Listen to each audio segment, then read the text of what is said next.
All right, what's up, everybody? Welcome back to another video. We got me, we got Milo, we got Napoleon. Will can't be here. His like gear is elsewhere, so he can't record this video. But this is just a recap for 315.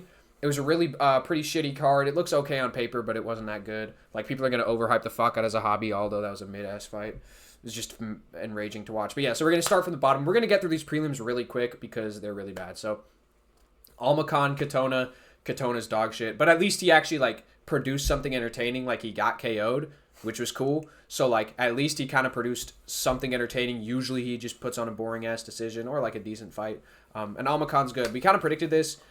Me and Will, when we did our prediction video, we said Almacan's twitched up. He's a good striker. So. Oh, that's the dude that fought Umar. Yeah, Umar. Yeah, dropped Umar. First round, yeah. Yeah, but like, he dropped him, but he just won an overhand. He's a flyweight, though. I thought he was coming up from flyweight to fight Umar. He was. But it's like, if you get offered a fight with Brad Katona, you're going to take it. You know what I mean? Like, that dude was being such a bitch. Like, he did look like a good twitchy striker, early KO.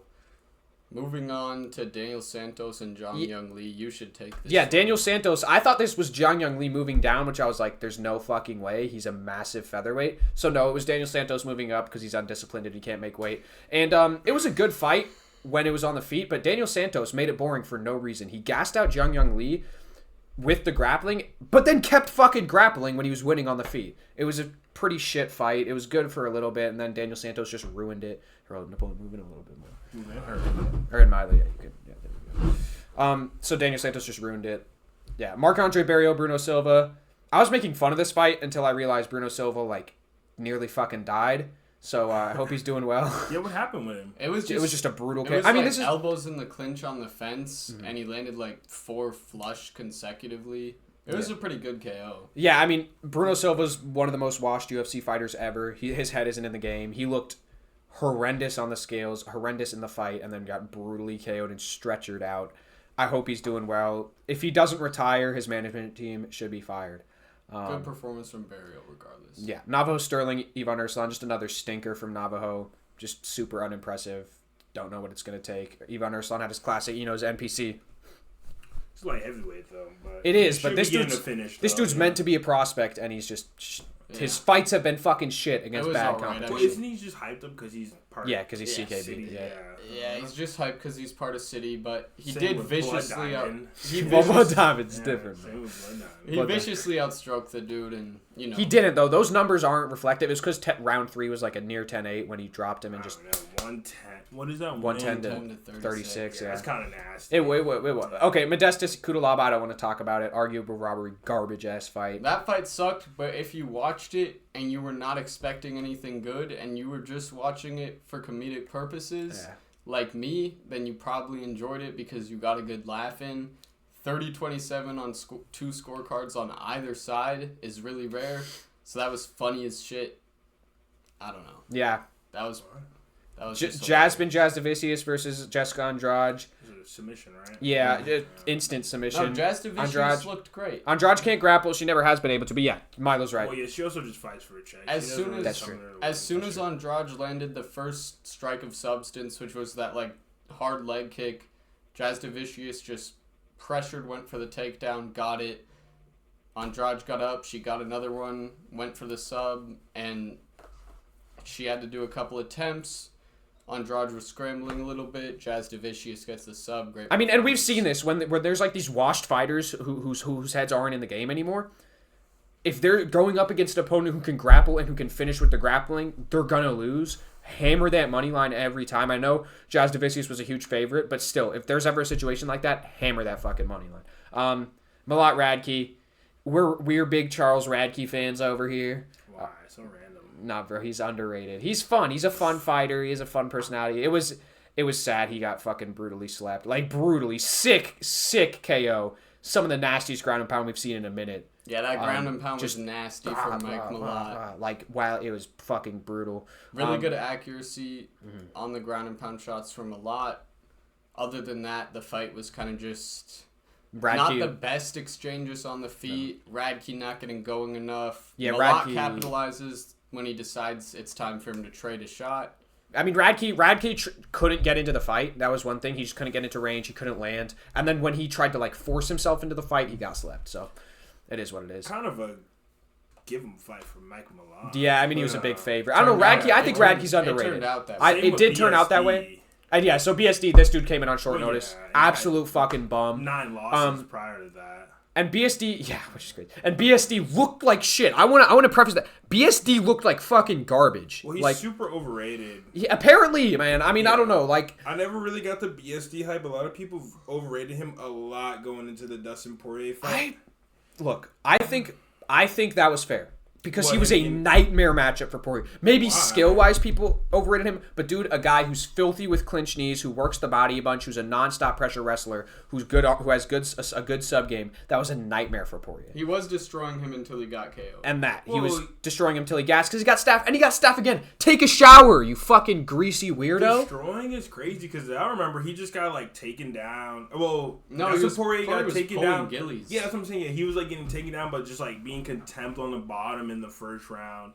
Yeah, he was getting. But he was also out striking Poirier. Yeah, no, he was getting pressured on the cage clinch specifically, and then also getting pressured on the cage. Well, it came a little bit that way. And then like second round, Poirier caught him. He wasn't. Yeah. I never got the hype. Like I totally get that. I mean, I'm definitely lowering his overall. I have him at 85. Fuck no. I mean, dude, Prepelec is fucking garbage. That's something we got to preface, right? Like, this guy failed in the UFC, failed on the regional scene. There's no benefit here. This guy really sucks. All in conclusion, all we saw... Did he fought? Yeah, Prepelec. He had 9 losses. Like, yeah, he's fucking garbage. Yeah. All we saw is that BSD will never have striking defense. He will always be able to overpower lesser skilled grapplers, and that's who he is. He would have gotten smoked. Dude, Alvarez would have killed him. Like, he would have just fucking murdered him. Joey Alvarez would have killed him. He would just say Joey. Whatever his name is. Natalia Silva, Alexa Grasso, just domination. Silva fucked her up. It wasn't the best fight. I agree. I think it was pretty entertaining. It was entertaining. Natalia was cracking her. I would have liked to seen a little bit more activity, but yeah, Natalia was cracking the shit out of her. Just dominated her. One of the more dominant displays of striking we've seen in women's MMA in a while. Definitely. Great she just fucked her up. She great fucked her up. Ayman Zahabi, Jose Aldo. I do want to talk about this because, like, people are going to gas us up. Oh my god, the third round was so crazy. Oh my god. I didn't get to see it was crazy because they're fucking stupid. And they were each trying to throw away their career. I mean, I'm convinced at this point that there are multiple MMA fighters who don't care about the career and who just want to lose. Like, dude, first off, Jose Aldo actively does not finish him. He did this against Jonathan Martinez, but at least he tried to win the fight. Here, the second round was close. I thought Aldo won. I thought Aldo got 1 and 2. The second round was close, though. So you can't just do that. So he hurts him really bad, gives up on the finish, then quits. He just lies down and quits. So then Zahabi, in return, is like, oh, so you showed mercy to me and you didn't finish me, so I'm going to do the same. And so Zahabi actively does not finish Jose Aldo. Embarrassing shit. They should both. I just hate that shit. Like, that shit is so annoying. You don't care about your career. You're fucking throwing away your career. You're throwing away your hype. I don't know what you're doing. But what is Jose Aldo's career? Would it win or a loss? No, him, it's whatever. You're right. With Jose, it's whatever. He retired. It seemed like his mind wasn't really in it when it got deep, you know? Zahabi, like, you got issues. He's gonna lose his next fight. I'm dead positive, unless he gets a fucking layup, obviously, like Benoit did with Prepelec. No layups in that division. That's true. Because he's coming off a win. Benoit coming off a loss. Cheeto's pretty much. All I gotta say is Aldo retired. That's good. He doesn't have it anymore. Oh, he retired tonight? Yeah, for real. He actually got his in-cage. He doesn't have it anymore. He retired. He'll probably box in like 3 months. Yeah, probably. Yeah. And then come back to the UFC. Anyways, with Zahabi, he didn't look great. He got a win. That was an arguable loss. What do you do with him? You give him the guy who has called out 6 people in the past month in the bantamweight division, Vinicius Oliveira. That's a good fight. That's my opinion. We'll get to the match. Yeah, Vinny would fucking kill him. So Vinny would. Yeah, matchmaking tomorrow, but co-main event. Yeah, I just don't even want to talk about it, man. Like, it was a shit fight. You thought it was shit? I thought it was pretty decent. I mean, I thought round 4 was good. Because they were on the feet and Valentina dropped her. The only round we watched, though. No, because I was watching on my way to my house. Which round? So let me, if I remember, first 2 rounds, Manon Farad was getting pieced up. Looked very. She won 2 though. Yeah, but she won the first 2 rounds. She won round 2. Yeah. But then just like later on, I fight got very interesting because she picked up the pace and looked like her old self, but not to the full extent. I didn't think it was a horrible fight. It's women's MMA. Anyways, in my opinion, all I'll say about this fight is like decent performance from Valentina. Way to defend her title. Also, in my opinion, at the same time, under 150 significant strikes from both people combined in a 5-round fight. In a fight that was contested fully on the feet. Yeah, that usually doesn't make for a great fight. Well, they were grappling a lot. A little bit. They're both going for takedowns, but both were getting up pretty fast. So it's like. And I do want to say, Manon Fiorot is not a fighter. Well, she gets hit, bro. She gets hit and she does this. You think so? That's true. She has an adversity problem. Like, dude, when Blanchfield who fucking punches like this. Well, she beat the shit out of him. Yeah, but when Blanchfield who punches like this, whenever she hit Fiorot, she was like. Well, she doesn't want to get hit in the face, you know. Nobody wants to get hit in the face, but it's also Valentina, that fight. You see her, she's just standing there, like she literally very flat-footed the whole fight, just waiting for Rot to do something. It definitely just like when she's flat-footed, definitely a lot of power in those strikes when your feet. Yeah, she dropped the shit out of her. Yeah. Oh yeah, with that little check left hook or whatever. It was a right. I think she just right hook when she was going for that little side kick. That was nice. Yeah. Okay. Main event. What everybody's waiting for. One of the best results like ever. I'm so fucking delighted. One of the best performances. Yeah. So first, I want to say phenomenal fight. Bilal is one of the toughest dudes in the UFC. Yeah. Just fourth ever entertaining fight. Coincidentally, but like three of those are losses. 3 of those are what?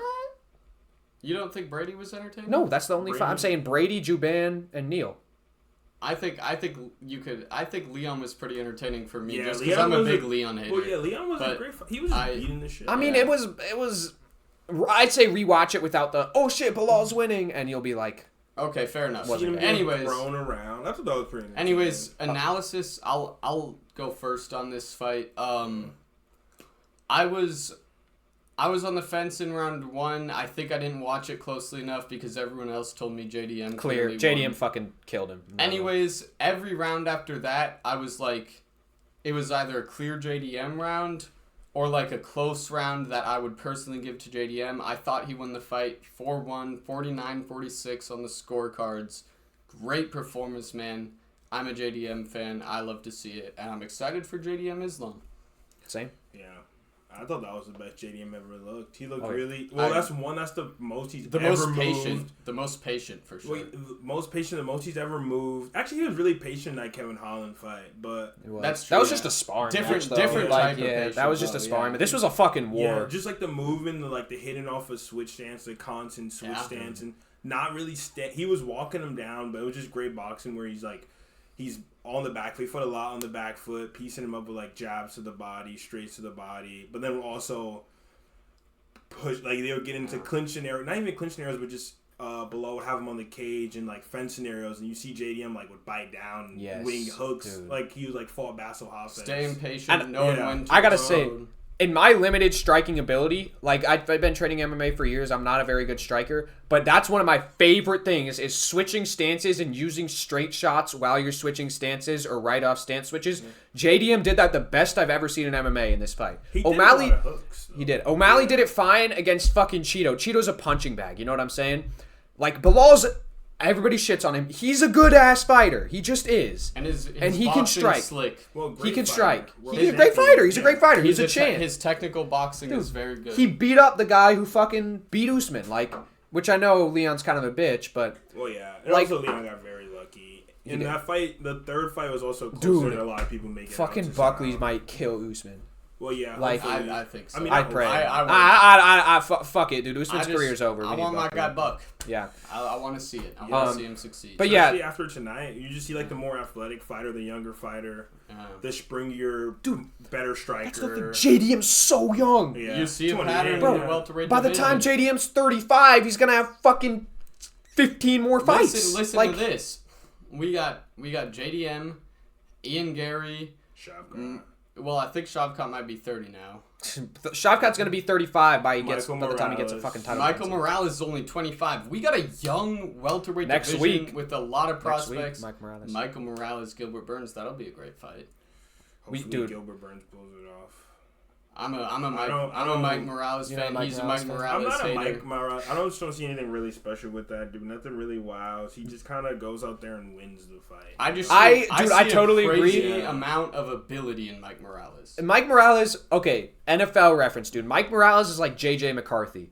Like, he's like a moldable ball of, like, if JJ McCarthy has the right teaching, which I think he will, he can be an all-star. Mm-hmm. If Michael Morales is molded the right way, that dude can be something special. He's got all the athleticism. He's got all the athleticism. and the natural talent. If he's molded, like, because but Fields just went to the fucking Jets, so he's cooked. But hopefully, yeah, I don't know. They trust him. Hopefully, he has a pretty good season. They didn't make no moves this year. Anyways, we might be coming with the NFL videos. Dude, I'm just saying when the schedule drops May 14th, I'm gonna make a comprehensive NFL prediction video. All right, because I know that shit. Okay. So, but I know this channel is called Pacific MMA. Respect to Bilal Muhammad's chin, he looked really good. He took a lot of shots in that fight. Tough ass motherfucker. That stunned Basil Hafiz stunned Gilbert Burns. Had Gilbert Burns shielding up, running away. Gilbert Burns, like JDM, literally every time he touched Gilbert Burns. Yeah, just fucking. Yeah. No, but he's saying the shots that were like stunning Gilbert against JDM. Bilal, yeah, I know. Bilal was eating. Straight up. Bilal's chin, his toughness, he's a fucking dog. He's a great dude, I want to say. What he's doing for, like, Palestine and stuff. I love Bilal. Facts. He's a great guy. But for the health of this, I care about the sport over everything else. He's a great human being. I care about... Dude, JDM could be a fucking Nazi. But if he was the champion, I would prefer it because he's way more entertaining and he's just good for the sport. Yeah, no, he looked really good. You were even saying that after the fight. We were like, that's someone you want as a champion. Like, especially the way he fit. He even in his press conference, he was like, looked up at the clock. I seen there was 30 seconds. He was like, I was confident I won the fight, but I wanted to he's like, I wanted to finish this guy. Like, that's someone who's gonna bring like fans, and that's a great person to have. And UFC champ. He looks like he might be bringing a little bit of personality in with the, I don't think that's his son. Like, that shit was funny as fuck. He has no charisma. He doesn't. Okay, I'm saying, but I think he can if he just, like, dude, if he's just mean. I know it's not. It doesn't really take charisma to just be a mean ass motherfucker. Especially in the UFC, because like they do a really good job of hyping up people. Like, you don't have to speak English. Like, look at Alex Burr, for example. Like, a guy that doesn't speak any English, and the UFC just built him up to be like. If you're gonna win and you're gonna be exciting at a high level. Or like, they will at least try. We can say. Even like Peter Yan, they make he's probably normal Jew. They make him seem out to be like just like crazy, like killer robot, Cheeto Vera. So I can see the UFC doing something great with JDM and making him. They gotta lock in and fucking promote him because they at the same time they don't. I mean, he's the champ, so they kind of have to promote him, but they make some very strange choices in who to not promote. What I will say is. In the welterweight division, between JDM, Shavkat, Sean Brady, Ian Gary, Michael Morales, Joaquin Buckley. Is it crazy to say it's the best welterweight's ever been? In my opinion, it's the best division in my UFC opinion right now. That 2009 through 2013 at like the last half of GSP's title reign where we had John Fitt, who fucking was boring as hell, BJ Penn, Jake Shields, fucking like Nate Marquardt, I don't know, a bunch more guys, fucking Nick Diaz, Carlos Condit. That was like what many people consider the prime era of welterweight, Robert Lawler. I think this is better. Yeah, I don't know. It's kind of too early to tell. I'm just saying, we have all these diverse styles, all these young fighters. It feels like this isn't going to be the JDM title reign. They all you know what I'm saying? It feels like Islam might win the belt, then go back to lightweight. It feels like then maybe Gary will get it, and maybe Shavkat will get it, and maybe Buckley will get it, and maybe Morales will get it. It just feels like that. I would really love this. They all have different styles. Hold on. We'd kill him. Yeah. Okay. I think we should wrap up this video and then make a quick video about welterweight since we're on that. Sure. We're going to wrap up this video. Reaction to UFC 315 Montreal. Catch y'all in the next. Yes.